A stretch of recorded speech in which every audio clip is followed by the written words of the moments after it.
Steve McQueen walked onto the set of The Great Escape on August 14, 1962, and the temperature in the room dropped 20 degrees. Charles Bronson was already there, standing near the camera equipment with his arms crossed, and when his eyes locked onto McQueen, every single person on that Bavarian soundstage felt it. The kind of tension that makes your stomach clench, the kind that tells you something bad is about to happen. What occurred in the next 47 seconds would force director John Sturges to do something he had never done in 89 films. He stopped production completely.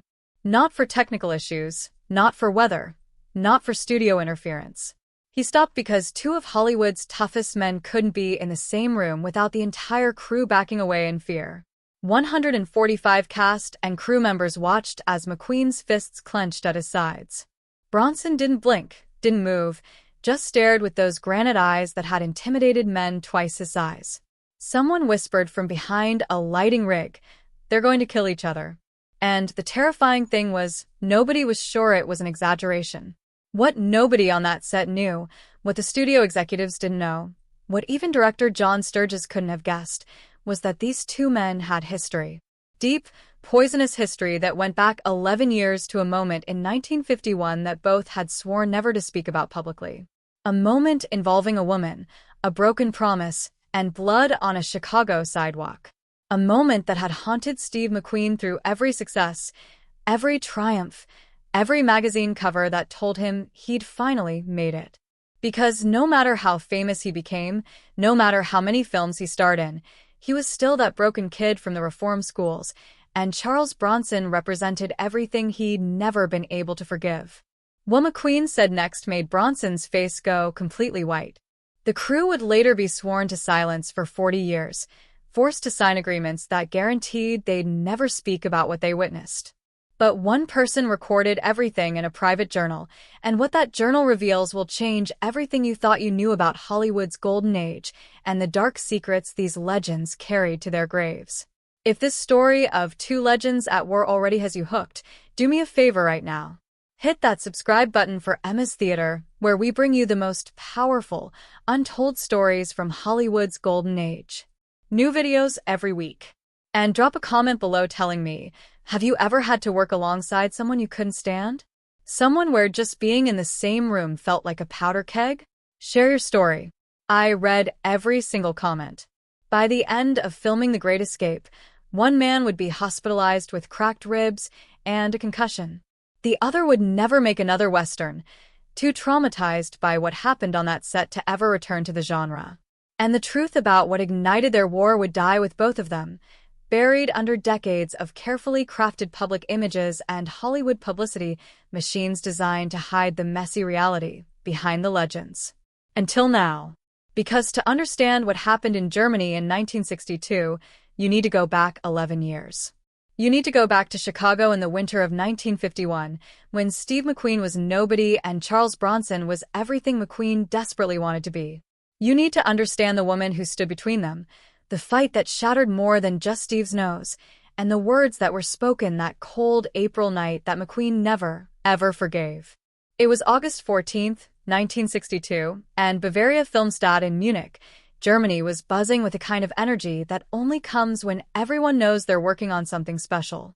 The Great Escape was already generating whispers throughout Hollywood, a $4 million war film with the biggest ensemble cast anyone had attempted. 250 actors, the most elaborate prison camp set ever constructed, and a director in John Sturges who had already proven himself with films like The Magnificent Seven. This was going to be the war film that defined a generation. But none of that mattered when Steve McQueen walked through those soundstage doors at 7:30 in the morning, 30 minutes late as usual, and saw Charles Bronson standing near the camera crew. McQueen was 32 years old, lean and coiled like a spring, with piercing blue eyes that could cut through steel. He'd just come off The Magnificent Seven and was already being called the next big thing, the actor who would define cool for an entire decade. He walked with the swagger of someone who knew he was the future of cinema, demanding top billing, controlling his image, doing his own motorcycle stunts because nobody else could capture what he needed on screen. Charles Bronson had been on set since 6 that morning, as he always was, because professionalism was the only currency that mattered to a man who'd clawed his way out of Pennsylvania coal mines. At 41 years old, he'd spent 15 years in Hollywood playing supporting roles: the heavy, the sidekick, the reliable character actor who showed up, did the work, and never complained. He stood 6 feet tall with features that looked like they'd been carved from the same granite he'd mined as a teenager, hands like sledgehammers, and eyes that had seen too much hardship to be impressed by Hollywood ego. When McQueen walked in late, Bronson's jaw tightened almost imperceptibly, but he didn't move, didn't acknowledge the entrance, just kept his focus on the scene blocking that director John Sturges was explaining. But McQueen saw him. And the moment Steve's eyes landed on Charles, his confident smile disappeared like someone had flipped a switch. The rest of the cast noticed immediately. James Garner, the easygoing mediator who could usually lighten any mood, sensed something wrong. Richard Attenborough, dignified and British, suddenly became very interested in his script. James Coburn, McQueen's closest friend on set, glanced between the two men with growing concern. Nobody understood why, but the air had turned toxic. Director John Sturges had worked with difficult actors before. He'd navigated egos on Gunfight at the OK Corral, managed tensions on the Magnificent Seven, but something about this felt different. He pulled both men aside separately before the first shot. McQueen got pulled first, away from the main set into a quiet corner near the prop department. "Are we going to have a problem, Steve?" Sturges asked quietly. "No problem at all," John McQueen replied, his voice tight. "As long as he stays out of my way." Sturges frowned. He meaning Bronson? McQueen didn't answer, just stared at the director with those ice blue eyes until Sturges nodded and walked away. Then Bronson got called over, and Sturges asked the same question. "Charles, what's going on between you two?" Bronson's response was measured, calm, exactly what you'd expect from a man who'd learned early that showing emotion was weakness. "I'm here to work, John. That's all. Nothing more." But Sturges had been directing long enough to know when actors were lying, and both of these men were hiding something big. The first scene they had to shoot together was a POW camp sequence with multiple actors, nothing particularly demanding, just establishing shots of prisoners interacting. McQueen and Bronson had to stand 3 feet apart, sharing frame space, playing American soldiers who'd become allies in captivity. The cameras started rolling. "Take 1. McQueen deliberately stepped on Bronson's line, talking over him like he hadn't heard the cue. Sturges called cut, confused because Steve never made mistakes like that. "Take 2. Bronson shifted his position slightly, just enough to block McQueen's key light, putting Steve's face partially in shadow. Sturges called cut again, asking the DP what happened with the lighting. "Take 3. McQueen ad-libbed a line, throwing off the rhythm and making Bronson's scripted response sound awkward and delayed. Sturges slammed his hand on his chair. "Cut." What the hell is going on? The crew was getting frustrated, time was money, and they were burning both on what should have been a simple scene. James Garner leaned over to James Coburn during the reset. "Do those two know each other from somewhere?" Coburn shook his head slowly. "Steve's never mentioned him. Not once. But something was there, something old and poisonous that neither man was willing to name." 3 weeks into production, the tension had only gotten worse. McQueen and Bronson had developed an unspoken system of avoidance, speaking only through intermediaries, doing separate takes whenever possible, timing their arrivals at catering so they'd never have to sit near each other. But today's scene was unavoidable. The tunnel digging sequence, one of the film's most iconic moments, required Bronson's character and McQueen's character to work side by side in a cramped underground space for what would be a 12-hour shooting day. The set had been built to replicate the claustrophobic reality of actual POW escape tunnels, tight, dark, barely enough room for 2 men and a camera crew.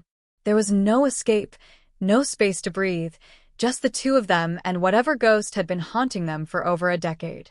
Bronson arrived first at 6 in the morning, as always. McQueen arrived at exactly 7, which was unusual because Steve was habitually late, but today he wanted control, wanted to walk in on his own terms. Sturges briefed them before cameras rolled. "Gentlemen, this is a long day in a small space. I need professionalism." Both men nodded. Neither looked at each other. The cameras started rolling. Takes 1 through 5 were an exercise in passive aggression, so precise it was almost artistic. McQueen kept forgetting his lines, forcing retakes, making the crew reset lighting and sound over and over. Bronson would nail his performance every single time, letter perfect, making Steve look unprepared and unprofessional by comparison. The crew was getting increasingly frustrated, whispering to each other about what the hell was happening, but nobody dared say anything directly. Then came take 6 and everything exploded. The scene required physical action, both men shoveling dirt in the cramped tunnel set, their movements choreographed to avoid the camera while maintaining the illusion of desperate, secret digging. McQueen swung his prop shovel in what should have been a controlled arc. Instead, it caught Bronson directly in the ribs, hard enough to knock the wind out of him. Charles doubled over, gasping, his face going red as he struggled to breathe. The crew rushed in immediately, concerned voices overlapping. Bronson waved them off, slowly straightening up, and his eyes locked onto Steve with an intensity that made several crew members actually step backward. McQueen's face was blank, innocent. Sorry, Charlie. Guess I misjudged the space in here. Tight quarters, you know. Bronson took a slow, deliberate breath, his hand pressed against his ribs where a bruise was already forming. No problem, Steve. Accidents happen. But the way he said it made clear he knew exactly what kind of accident it had been. Sturgis called for an early lunch break, sensing that if he kept them in that tunnel another minute, someone was going to end up seriously hurt. The catering tent was buzzing with nervous energy as cast and crew grabbed sandwiches and coffee, everyone talking in low voices about the tension that had finally boiled over into physical violence. McQueen sat at one table with James Coburn, not eating, just staring at his coffee. Bronson sat alone at the opposite end of the tent, methodically eating his lunch like nothing had happened. James Garner, ever the peacemaker, decided enough was enough. He walked over to McQueen's table with his tray.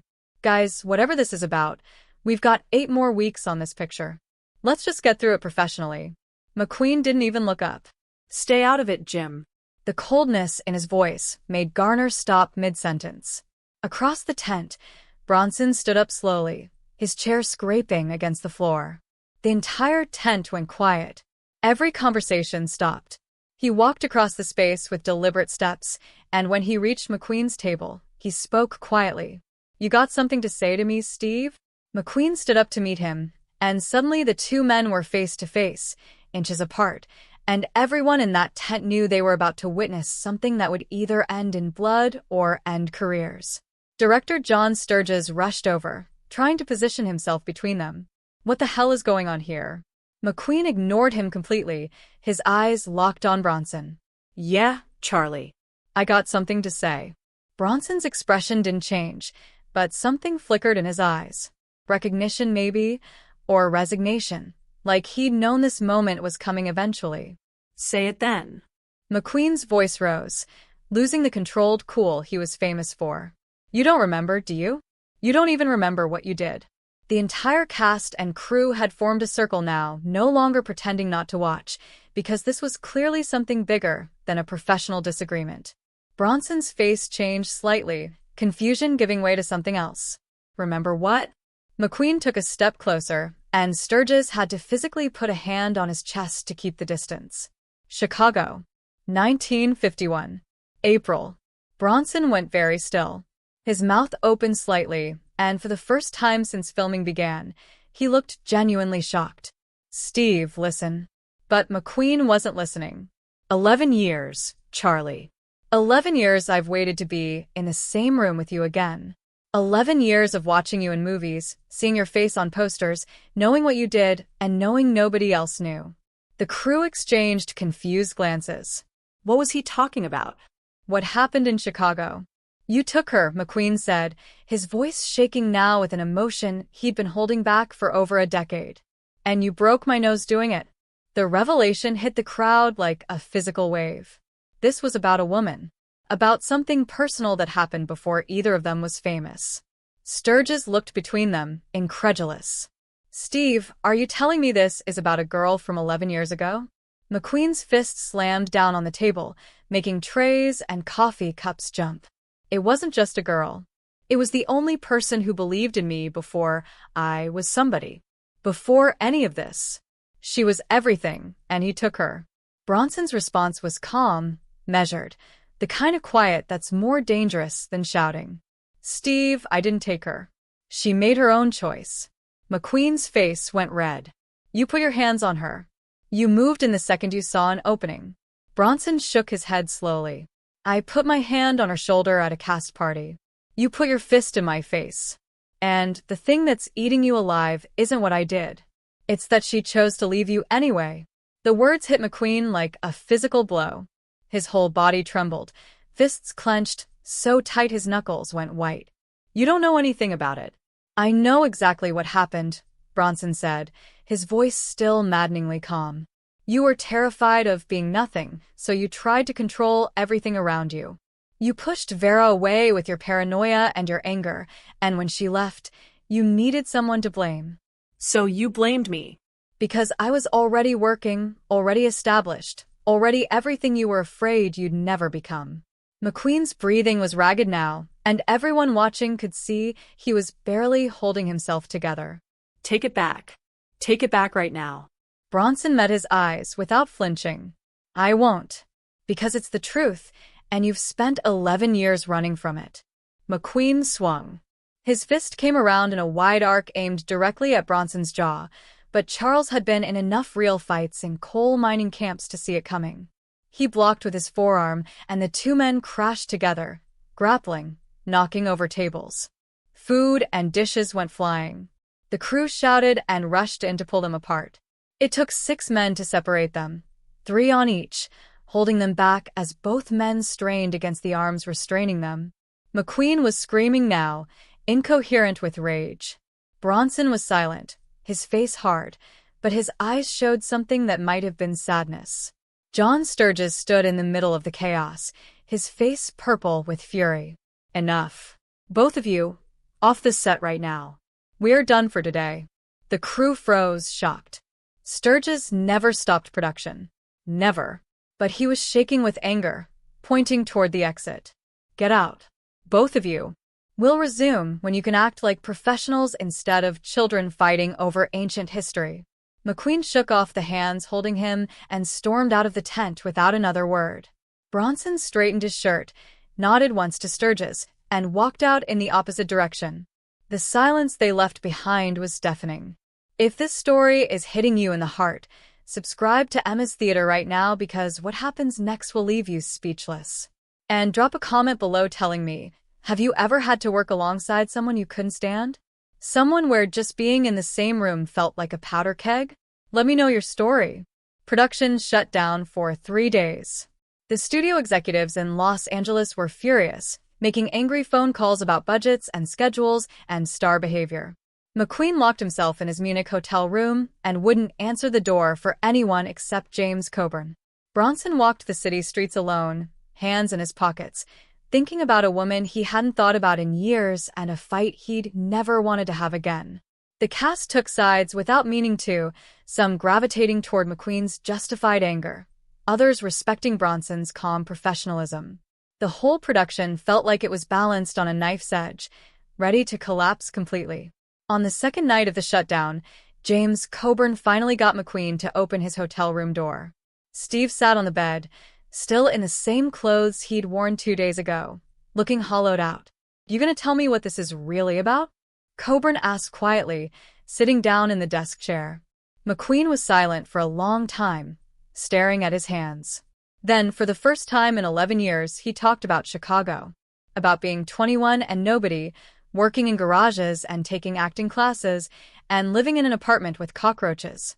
About meeting Vera Novak, the blonde girl from Pittsburgh who told him he was going to be a star when he was still nothing. She was the first person who saw me, Jim. Really saw me. Not what I could be, but what I was right then, and she still believed. Coburn listened without interrupting. And Bronson? McQueen's voice went hard. He was already what I wanted to be. Working actor, steady jobs, confident. And when Vera met him, I saw the way she looked at him. like he'd already arrived, and I was still trying to find the damn address. Coburn leaned forward. Steve, you're the biggest name on this picture now. You're going to be one of the biggest stars in the world. Why does a girl from 11 years ago still matter this much? McQueen looked up, and his eyes were wet. Because I never stopped being that kid who wasn't good enough, Jim. No matter how famous I get, I'm still him.